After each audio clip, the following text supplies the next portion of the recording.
Hey guys! So for this card I'm actually going to be using a fairly simple design, and it just involves quite a few pieces in the assembly process. So this is actually going to be my main panel. It's the large stitch rectangle frame from Lawn Fawn, and I'm going to go ahead and die cut this piece, but I'm actually going to set it aside while I work on the other components of my card. Now I have a piece of watercolor paper here that I'm treating with my embossing buddy, because I'm going to be embossing several flowers from this flower shop stamp set, and I'm going to be using the flower in the bottom right hand corner. And I'm going to stamp as many of these flowers that will fit onto the watercolor paper, and then I'm going to heat emboss those flowers using some Wow Gold embossing powder. And I actually had to go through this process twice because on my card I ended up using a total of 12 flowers.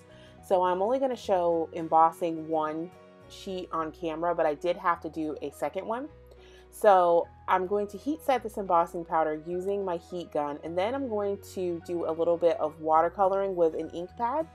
So I have a ink pad in Blushing Bride, and I'm going to squeeze it so that I transfer some of the ink to the lid. And I'm going to open it up and use the lid as a palette with an aqua brush or a water brush to color in all of those flowers. I'm not doing any type of blending or anything fancy with the coloring. I just want to make sure each one of the flowers were pink or had that pink color as much as possible. And I'm not even really concerned about staying in the lines for the most part because I'm going to be cutting these flowers up. Now, to make the process go a little quicker, I have the matching pansy punch, and this medium-sized punch actually matches all of the flowers in that stamp set. So it will punch out all of those flowers with a small white border along the edge. And that's part of the reason why I wasn't too concerned about going outside of the lines on the outside portion or towards the end of the leaves. I rounded each of the flowers using my bone folder before I cut them in half. And I didn't follow any particular way of cutting them. I just kind of sliced them in half randomly. So some of them I went straight through the petals, and some of them I tried to make them even, so it was half a petal on one side and half a petal on the other side. And after I finished cutting all of the flowers in half, I moved on to working on my card base. And this is that stitched die cut panel that I had earlier. And I'm treating it with my embossing buddy because I'm going to emboss my sentiment using Wow Gold embossing powder. And that thick acrylic sheet you saw is actually the panel from, or one of the panels from my Big Shot. I lost my imaging sheet from my Stamp-A-Majig, so that made the easiest stand-in for this project. But anyways, I'm pouring on the gold embossing powder, and I'm going to heat set it using my heat tool.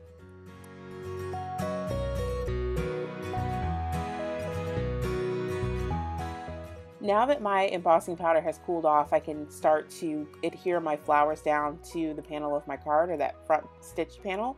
And I'm using a thin line of glossy accents to glue the top portion of each flower down to the card. So I'm just using a thin line, and I'm slightly overlapping the flowers on the top row, and then I'm going to bend the cardstock slightly and stick in the next row underneath.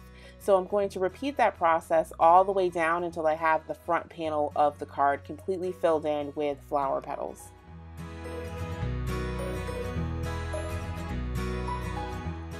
Once I'm sure all those flowers have dried and all that glossy accents is dry, I'm going to use the edge of the cardstock as a guide and cut all of the flowers that overhang on the left and the right side of the panel completely off. My card is going to be a top folding card, and my card base is made from crumb cake cardstock, and I'm going to adhere that panel down to the front of the card. But before I do so, I'm going to use some scraps to tie a bow on the front portion of the card.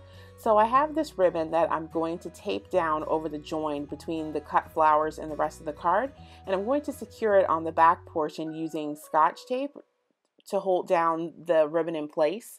And then I'm going to apply a generous amount of dimensional adhesive to this back panel of the card so that it is secure against the card base. And the reason I like to apply the dimensional adhesive onto the card base first before I tie the bow is because I find it easier to tie a bow when the card is weighted down. So that card base just adds a little bit more weight for when I fish this extra piece of ribbon through, and I tie a bow on the front of the card. Now this is often referred to as the cheater method of tying a bow because it is weighed down so you don't have as much to fight with, and you can slide it to where you want it to be. So once the bow looks pretty good, I'm going to cut the tails off and adhere the bow in place to keep it from sliding using a small glue dot.